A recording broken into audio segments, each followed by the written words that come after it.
Um, oh, and then I have another set of slides that are devoted to the topic of requesting a change of well classification. So I think I'm going to start with that one. So, oh my gosh.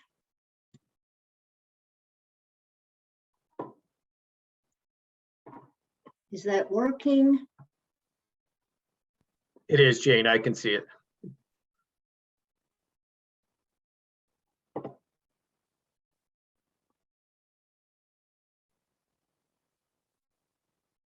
Sorry, guys. I'm kind of just scrambling. All right, how is that? It's good. It hasn't gone into presentation mode though yet. On our I don't think I know how to do that. Okay.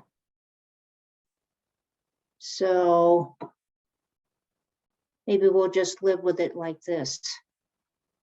Or is there a better way to do it? Help me, Chris. Help me. You can try hitting that button you were just hitting there from the beginning and see if that does it again. That's what I did. And then do resume slideshow, that little box that popped up. That's what I did. Okay, well, then I guess we'll just live with it like it is. So go ahead, Jane. I can see it okay. I'm sorry, guys. Sorry for my lack of technical expertise here. So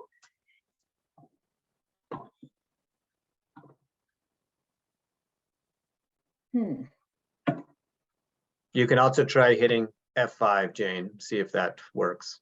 this is not working. I'm going to give up. Let me start again. Are people trying to help me?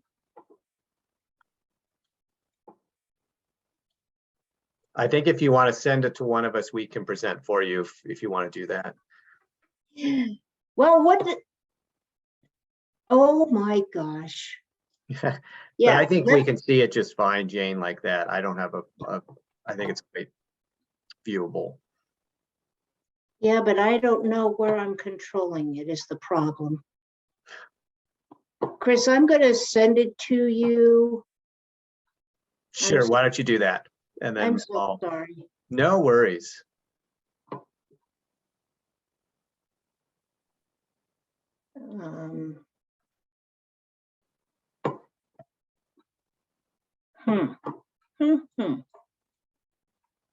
I can't seem to get to where I need to be. And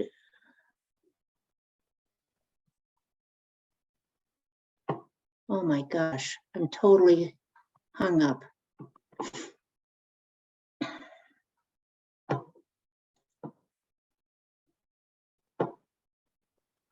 Jane, if you want to disappear for a second and get that sent to us, why don't you do that, and we'll ask people to hold on for a few moments. Sorry. They can ask questions.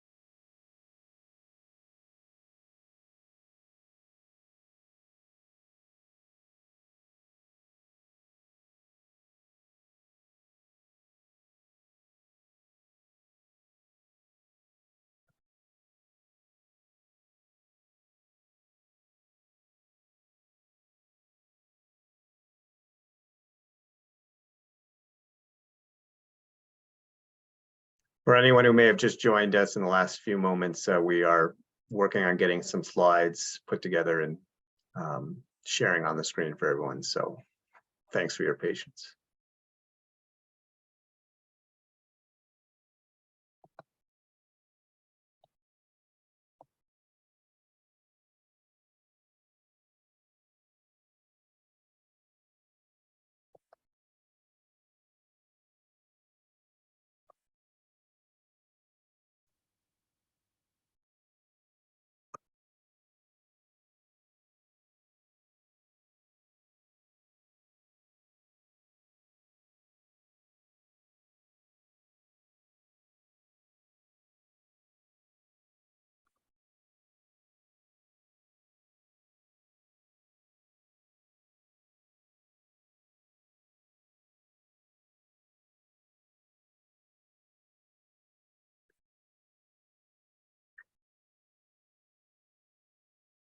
One announcement I do have for folks, Sabrina Trask, our permitting manager, asked me to announce that the senior OGLA specialist job has been posted.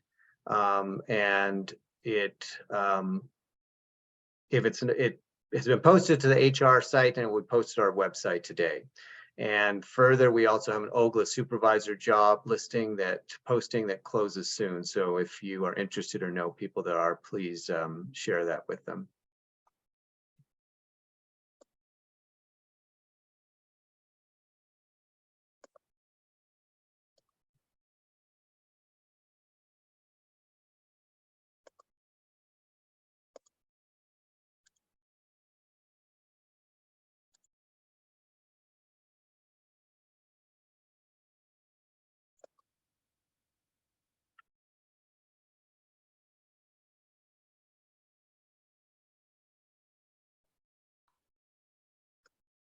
Chris, I sent a couple of emails.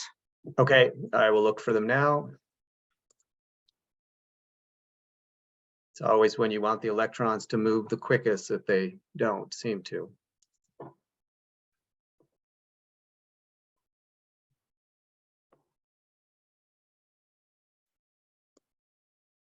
If anybody has a question that they want to put in the chat, we could answer that while we're waiting for the electrons.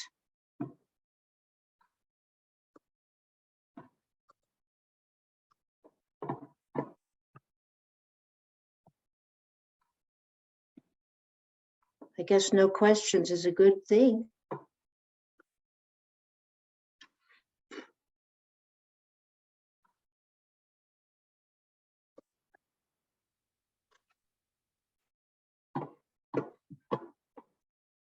So here's a question, I'll answer it. On the inactive well list, we have to provide a date for return to production or for P&A. What if our plans change and this date needs to change? That's fine. Those dates are not binding. It's not like the required date to plug a well that's on your out of service list. The intention for that information on your Form 3 is to acknowledge all of your inactive wells and to communicate what your plans are for them, whether you plan to return a well to production and what your general time frame is, or whether you plan to plug that inactive well, and again, what your general time frame is. So whenever you file a revised or updated Form 3 due to a change of circumstances or as the result of a review of your financial assurance plan, you can certainly update that with a new date. The review of your financial assurance plan will include looking at that and considering whether that's reasonable. And so there might be a discussion. Chris, did you get them yet? I have not received anything yet. I am Oh my God. refreshing as fast as I can. I'm sorry. Here's another question. I have a question on the riders. Please explain what COGCC is looking for. I understand riders to be corrections to the surety bond. You probably have this in your presentation. Actually, Randy, I didn't get that in my presentation. I wish I had. So a rider is an addition or amendment to an existing surety bond. And in the past, operators that had some kind of a relationship, not necessarily a subsidiary, but some working relationship, would actually add another operator to their surety bond. And so that's the way they achieved that, was with a rider.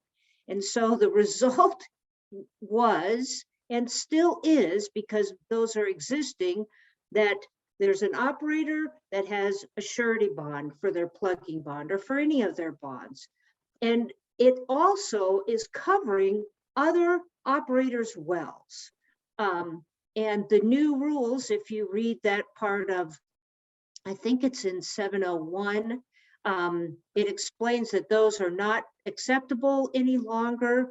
And so in that part of the Form 3, it's asking for you to acknowledge if your existing financial assurance is provided by writing another operator's surety bond.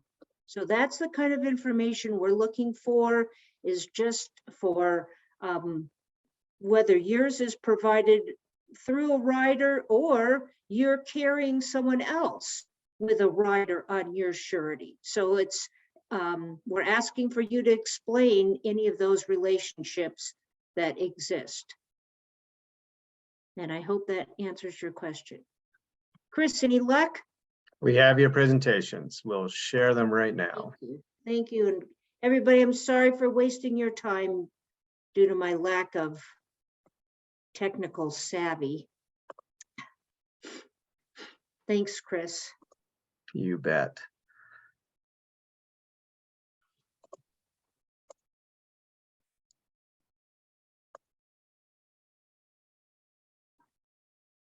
Are we good? Yeah, let me just get it into the presentation mode here. Let me do this. Okay, hopefully you can see the screen and it looks good. Looks good to me, hopefully to everybody else. First slide, please. Next slide. So people have asked about the certification of financial capability. This is required for all the plan options. There isn't a form, there isn't a template. We expect you to prepare a statement on your company letterhead for an officer to sign and certify financial capability. The signature block should include the officer's printed name and their title or position.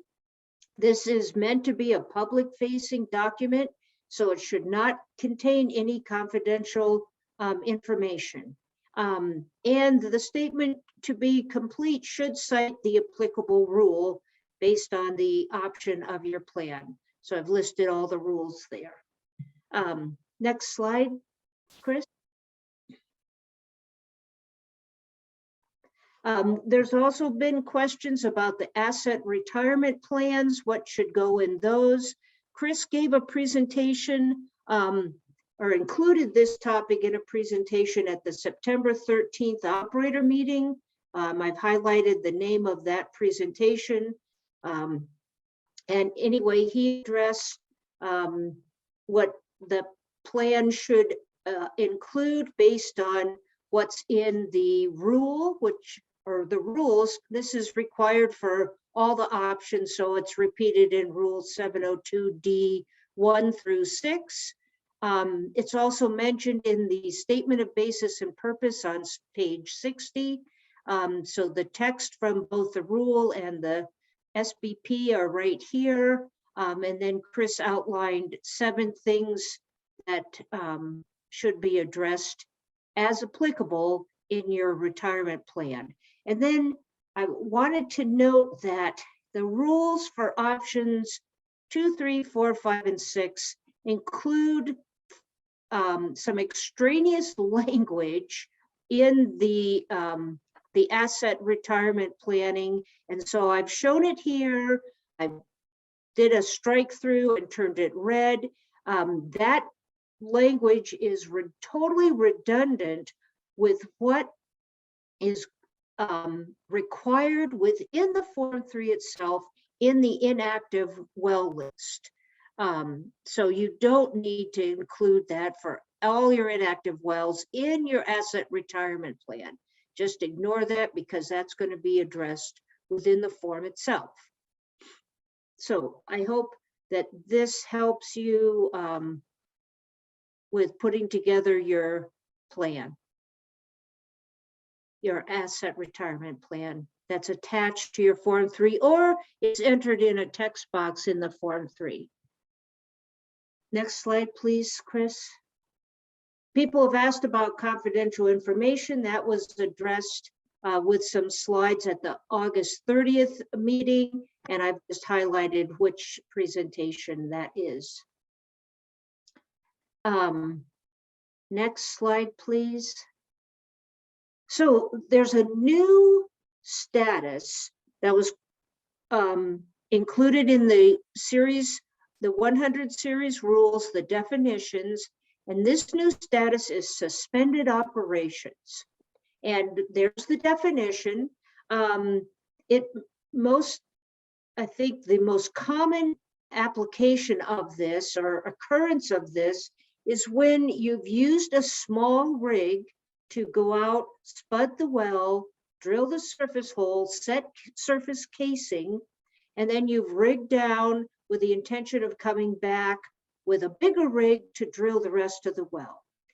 In the past, we asked you to report that well on your Form 7s as drilling, DG.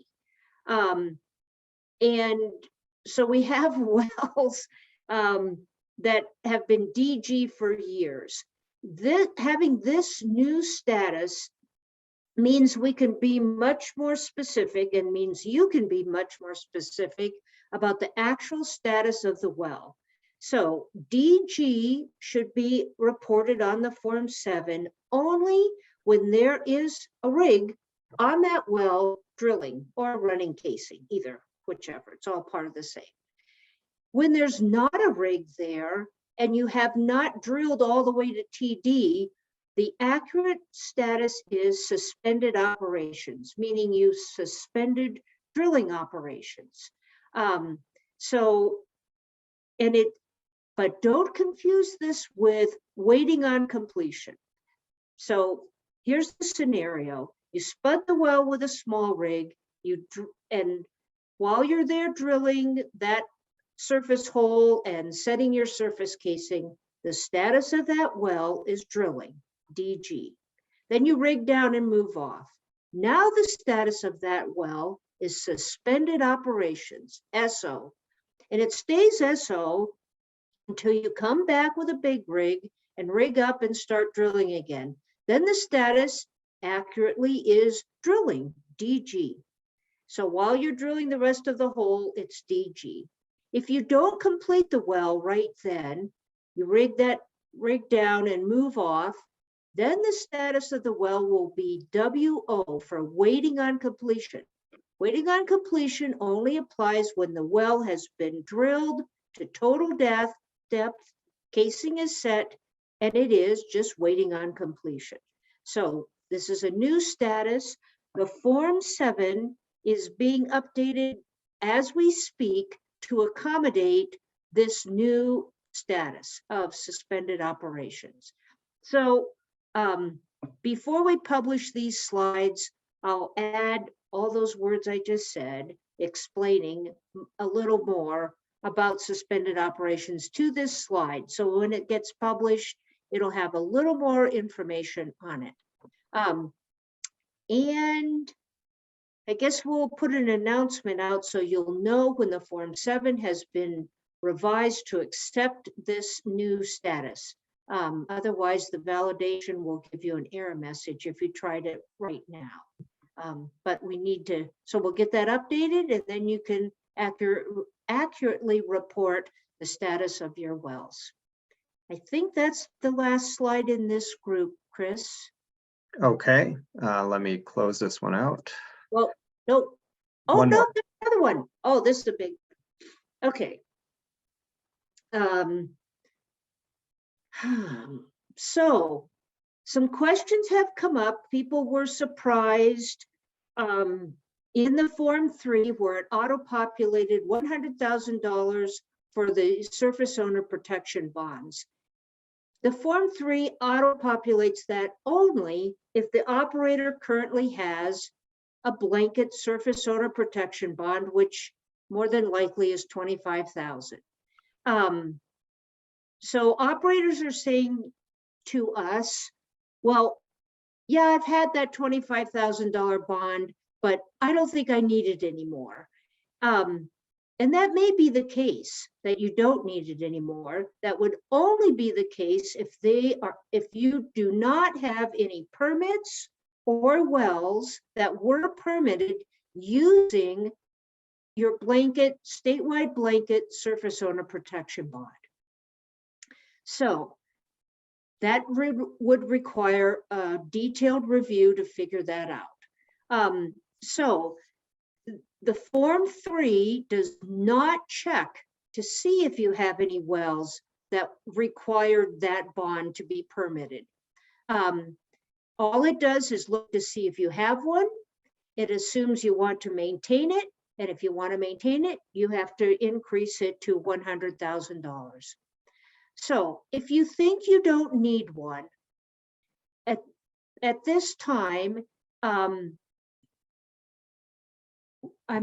we're asking you to send a formal bond release request letter to the financial assurance group before you file your 3, requesting the release of your $25,000 blanket surface owner protection bond. On your form, so that release is not going to be processed soon. The backlog of bond release requests is huge. It's just an ongoing process that the financial assurance group just works through. They require intensive review to make sure that nothing still requires that bond to be maintained in place. So you send in your letter. On your Form 3, in the operator comments, you explain that you don't want to maintain a statewide blanket surface owner protection bond, and that you've sent in your letter requesting it be released. And you need to include the surety ID of that bond and the date of your letter. So then you're going to submit your Form 3. After you've done that, when your Form 3 gets reviewed, if the bond has been released, which is possible but not likely, staff can remove the $100,000 from your form. If the bond hasn't released, staff will add a comment acknowledging the situation, and everything will be reconciled when you're actually submitting your financial assurance with your Form 3A. So it'll all get worked out in the end. And I've included Debbie Lutz's email address. She's the person to whom you send your formal bond release request letter.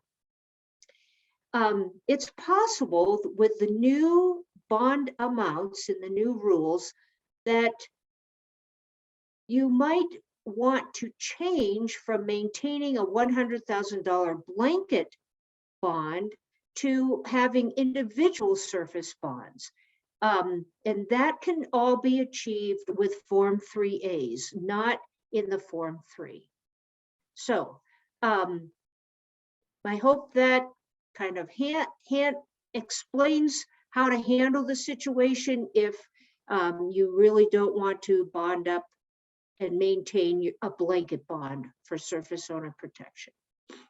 Now, Chris, I do think that was my last slide in the miscellaneous topics. Yep. Okay, let's go to the next one then. Thank you, Chris.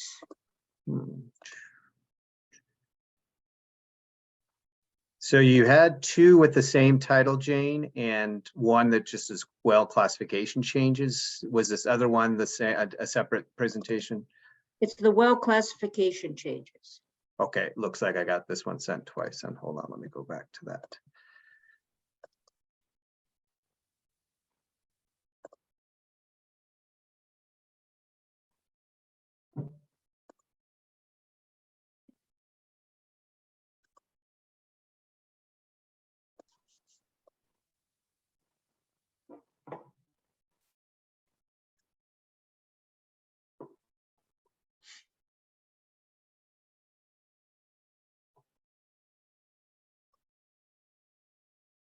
Okay, hold on.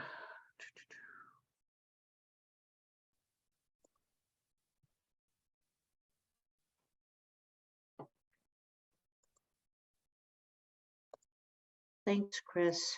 Hmm. Okay, so I want to talk a little bit about well classification changes. Next slide or first slide, Chris. So now we've always had well classifications and statuses, and now we have designations. And these are three separate and distinct categories of information that we now need for our regulations. And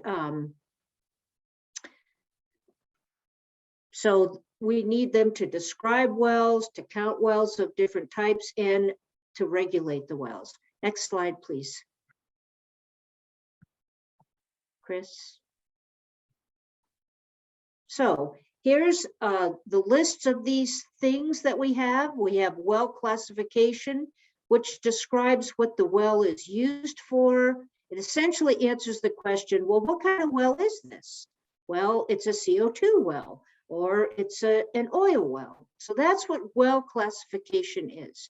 Well status describes the physical or the operational condition or state of the well. And then we've just with the new rules, we've added well designations.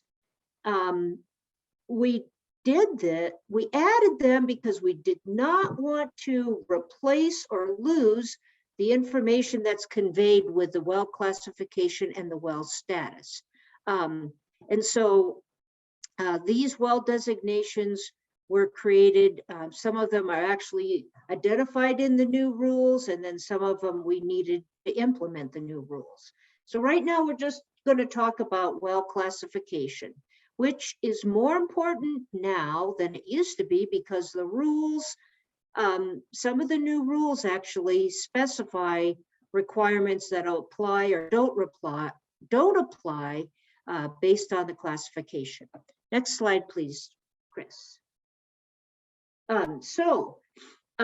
With the new requirements based on well classifications, some operators have looked at their wells and said, oh my, this well classification isn't right. And we want it corrected. We want it changed because of the impact of the new rules. So if that is your situation, that you've identified a well that you don't think the classification is currently correct on, you can request staff to consider a correction, but you need to file a Form 4 sundry notice for the well. And the directions are coming right up here. So please don't just email your favorite permitter or engineer and say, hey, will you please change this? They've been instructed not to. I hope they follow those instructions. So you submit a Form 4. Of course, you need a separate one for every well. You're going to use this technical engineering and environmental work section that's on the engineering and environmental tab. You're going to check the notice of intent or request for approval. You can just use whatever the current date is because it's going to require a date for the approximate start date. Then you're going to check other because this isn't something we've done before.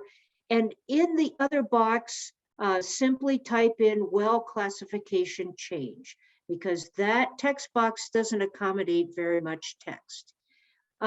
So then you're going to put details in the comment box that's at the bottom of this tab. So next slide, please, Chris.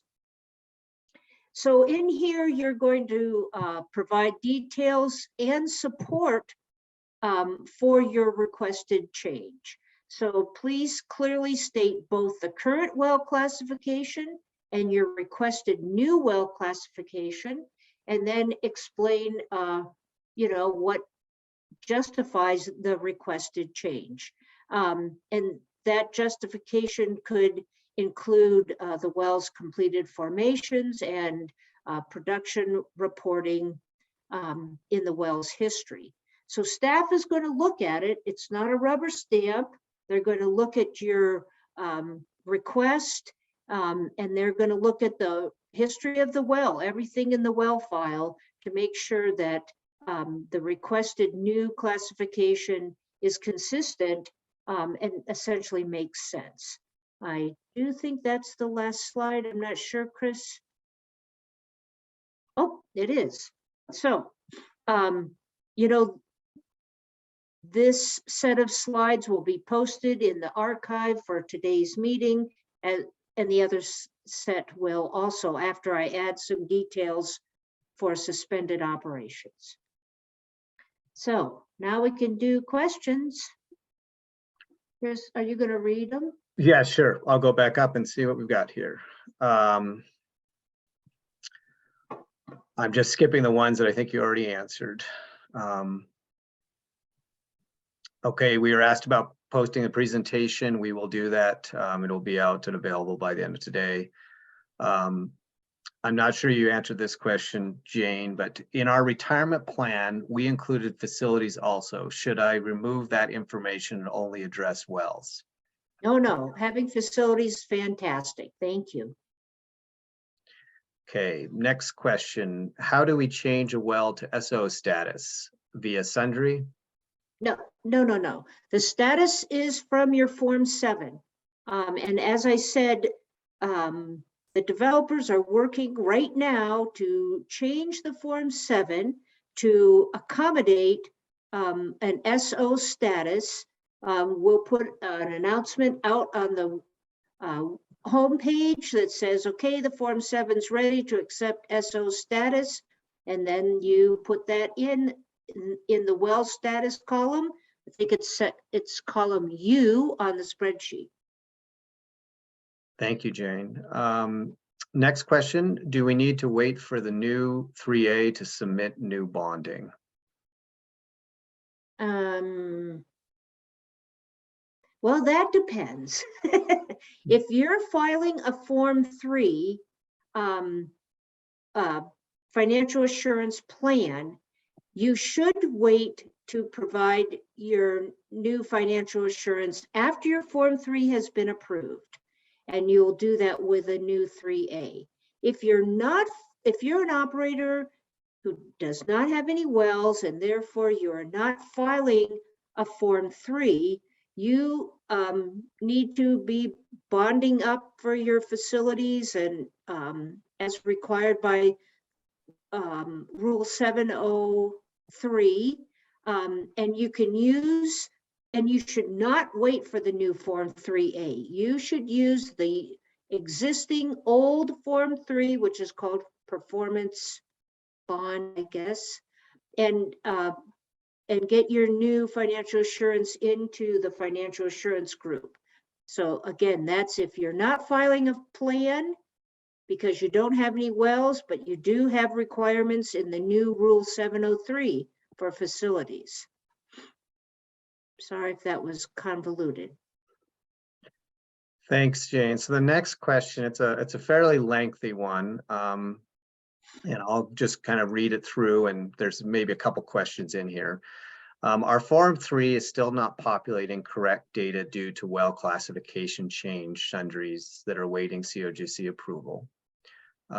Submitted on October 18th and 19th. With only 5 business days remaining before our FA plan submittal deadline, there are concerns about the timeliness of these corrections and the time that will be allotted to review the data once the corrections are made.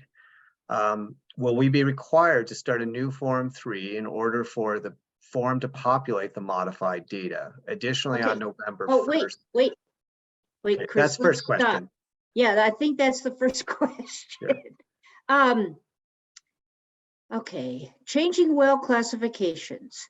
I will contact the staff that's processing those sundries, and hopefully they can be approved by the end of the day. I'll talk to that group to see if they're having problems with those, and we'll work through that, Jenna, and we'll get back in touch with you as to the status of those. If you want your Form 3 to reflect the changes in your well classifications, you'll have to start a new one after we get those sundries approved. If you want to just file it as is, that's fine too. Okay. So that leads into the second part of the question, which was on November 1st, the query period, the 12-month previous production per period will, for production change data will shift a month. And that will require additional data verification by the operators on the same day that the form is due. We No. are unable to certify the form unless its comprehensive internal review has been conducted. Can you speak to those concerns? Thanks. So the thing to remember is that the day you create your Form 3, it grabs the data, locks it in, it's done. That's it. So if you created it, today, it's going to use what do we call it? The previous 12-month window, moving window. So the moving window. It's going to use whatever was applicable on that day. And what we have said in the past, I mean, everyone's just scrambling to get their initial forms in. If you created your Form 3 that you're about to send, well, it doesn't apply this time. I'm sorry. Let me back up. Down the road, you may be preparing a revised Form 3, and you might start preparing it in September because you had some change of circumstances. But gosh, you don't get around to being actually ready to submit it for like 3 more months. Not a good idea. But with these initial ones, just go with what you've got. It's fine. It's fine. It'll all get worked out. So, but remember, it's locked in on the day. It doesn't update. And we talked about, as we developed the form, whether we wanted it to update every time you opened it up. But then you're like working on a moving target, and that would just be really difficult to manage. So it's locked in and you're good. Or you can start a new one whenever you want. And that one will be locked in. And I'll check on your sundries, Jenna. Thanks, Jane. Next to last question. If we are providing a surety bond, would we provide one for 10% of the FA annually? Scott, how you doing? Did you hear that question, Jane? Yeah, and I'm reading it and I'm thinking about it. So I'm assuming that you are an operator, an option 3 operator, and that you're required to provide 10% annually. If nothing changes in your wells, which is unlikely because wells do change. We know their production declines or you drill some new ones, but say everything was exactly the same.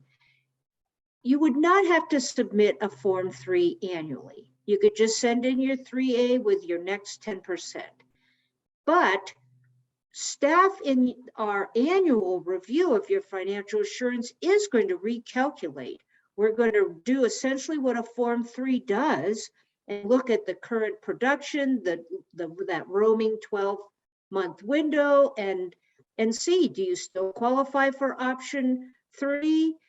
Do you have additional low producing wells? Do you have additional inactive wells? Do you have additional out of service wells? A lot can change. So you might end up sending in a Form 3 annually, and then once it's approved, sending in whatever the current 10% is if you're still an option 3 operator. I mean, the structure of all this is complex, and it just changes as your situations change. I think Scott's going to add some wisdom. Yeah, thanks, Jane. I had unmuted because I was anticipating this dynamic just from the questions that have been asked. You know, our objective is stability in compliance. For those of you who have been working with your numbers, and based on the question that was asked, it'll become clear to you as soon as you start working with your numbers that your financial assurance picture could change every month of the year. depending on what all you've got going on. That was the purpose for the commissioners to add the annual review by staff. I believe that's the intention of the rules, is to have us do an annual check to see if there's an acceptable level of, bonding in place. And I can just tell you, our intention is that that number is not plus or minus $1. It's plus or minus some reasonable factor that we haven't, worked out our policies or guidance on, that we will in the coming months. But there is a significant amount of dynamic to the way the rules are structured that our administrative practice will work to level out, right? So that we're all not just dealing with financial assurance every month, because that's not the objective. So, I think Jane's counsel is good counsel, that, get your Form 3 done, use the numbers that you have, unless you feel like there's really some significant change that you want to take advantage of. And if so, the rules allow you to update your Form 3 whenever you want. And so, that's in your control. The only way that we're going to look at it after this initial review is once we get our annual program established, that there will be an annual audit of some kind that will prompt us to contact operators that we believe either need more additional financial assurance or that need less additional financial assurance. So just know that from an administrative perspective, we recognize that there is a potential for a significant amount of dynamic in the calculation of the financial assurance that you're required to have on account with us, and that we are working on procedures to try and level out that dynamic. And it's not going to be perfect. And, our objective is compliance, not enforcement. So we will work hard to attain compliance before there's any, aspect of trying to figure out, what the next step might be. So I wanted to just make that acknowledgement to say we recognize that there's a moderating practice here that needs to be reasonable, and that we're committed to developing that. Thank you, Scott and Jane. Looks like we have one more question in the chat. And that is to clarify, the surface owner protection bond is used to bond onto a location. So it is not needed if we always have SUAs. That's right. Yeah, I think that's If you have a surface use agreement for every single one of your locations, well site locations, then you don't need a surface owner protection bond. If you need to take a look at Rule 704, that really didn't get changed at all in this rulemaking, so it's the same as it's been for years and years. You need a surface owner protection bond if the surface owner is not a mineral owner and you do not have a surface use agreement with that surface owner.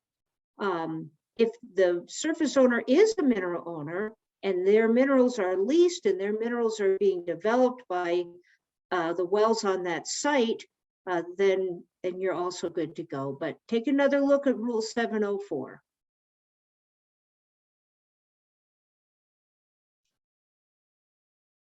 Well, just also to expand a little on that. So, the Form 4, the sundry, has a checkbox. If a well is permitted using the surface bond as the right to construct, and then at a later date, you are able to finalize a surface use agreement with the surface owner, the Form 4 actually has a checkbox where you check and say, remove this well from the surface bond, and you attach the surface use agreement, just as you might do if you had it beforehand and you attach the surface use agreement to your APD or your Form 2A. So it's not just a matter of if you have a surface use agreement, but it's a matter of if you've submitted it to us as either part of your initial permit application or later using a sundry. So it's, you may think, an operator might think that they don't need a surface owner protection bond, but if you've got 10 wells that you permitted and drilled using that bond and never provided evidence that you had a lease or a surface use agreement, as far as we're concerned, that bond has to stay in place. Yeah, so I was just going to add, right, the effect of that is that when you go to request the release of that bond, we are going to do an audit. And unless we have a surface use agreement in place for all the wells that you checked that you were drilling under that bond, we won't release that surface bond until we have those surface use agreements in place, just to be, maybe say the incredibly obvious, sorry. Okay, thank you. There is one other question, and this had come up via an operator to one of our staff last week about if an operator currently has financial assurance amount that is short of their new required amount, can they top off that current FA to bring it up to the new amount? Or do they have to start with a new total amount? For example, currently has 70,000 and needs 90,000. Can the 20,000 just be added? Yes. I believe the answer is yes. Yeah. That will be part of the Form 3A process when that's finished and implemented. Right. And if you have that question, all questions should be sent to me, please, for financial assurance. Yeah. Not your favorite permitter or your favorite engineer. Please email them all to me. Thank you. And then there's one more question. When requesting a surface bond release and the surface owners are mineral owners and the APDs acknowledge that it is required that the original leases be submitted. No, we would look. So if the APD, well, the APD should not have had the surface owner protection bond if the surface owner was the mineral owner and was leased. But we can sort that out. Okay, well, thank you, Jane and Scott. No, we have a hand raised. Oh, we do. Okay. Yeah, Anna's got her hand up. See if we can, let me see if I can let you unmute, Anna. Hold on one second. She was always the polite student in class that raised her hand instead of just blurting out the answer from the back of the room. Of course.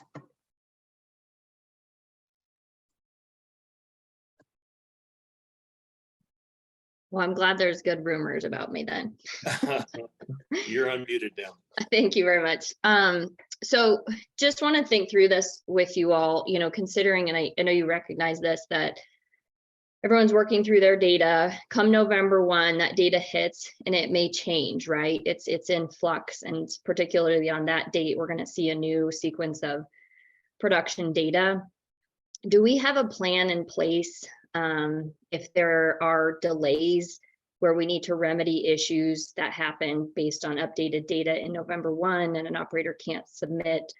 Or is the staff going to work through enforcement discretion if folks can't submit on that form on November 1?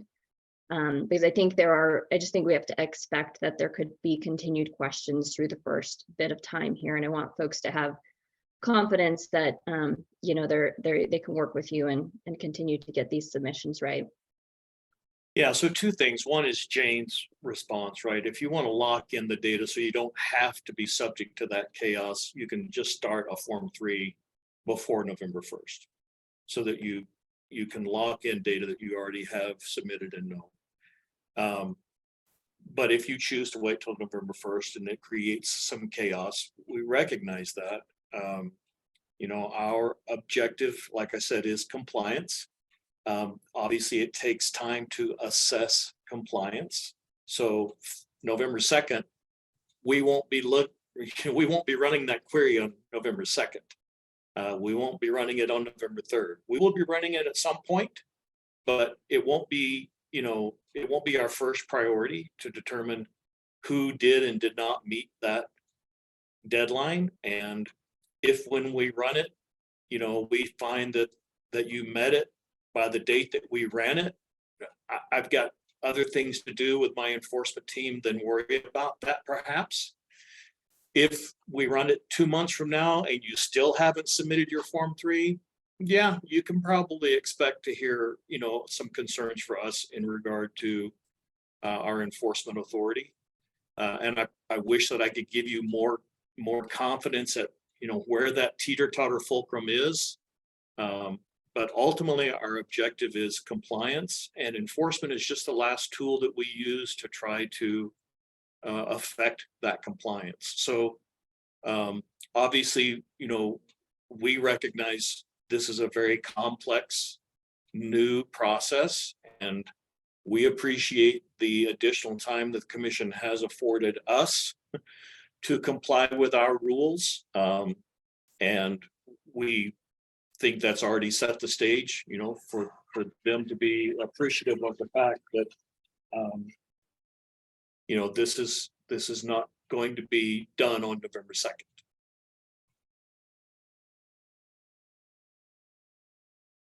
Thanks, Scott. And thanks, Anna, for the question. There is one more comment about that says my data seems to change when my Form 7s are posted, not necessarily on the 1st of the month.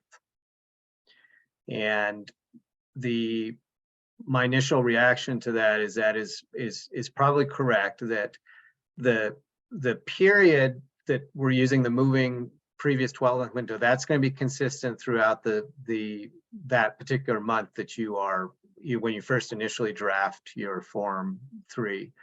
But the actual calculated data that's in that period could change if a Form 7 is processed and approved during that month. So it isn't necessarily tied to the 1st of the month.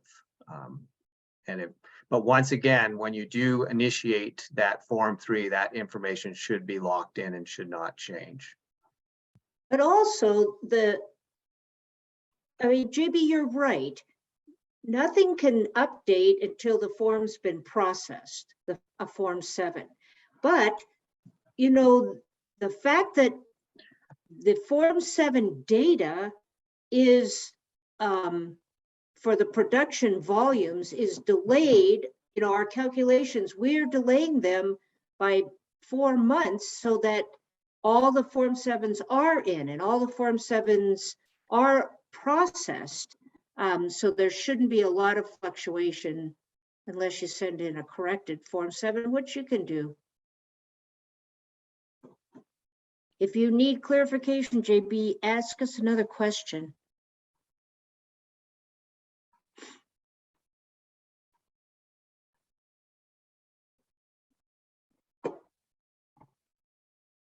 Okay, well, looks like we don't have any more questions at the moment. Again, feel free to send Jane or myself questions.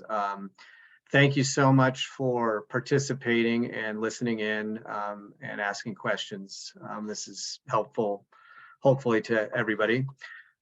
We will be here again next Tuesday morning at 9 a.m. And so with that, I will adjourn and thank you again for your time this morning. Thanks, Chris and Jane. Thanks, Chris.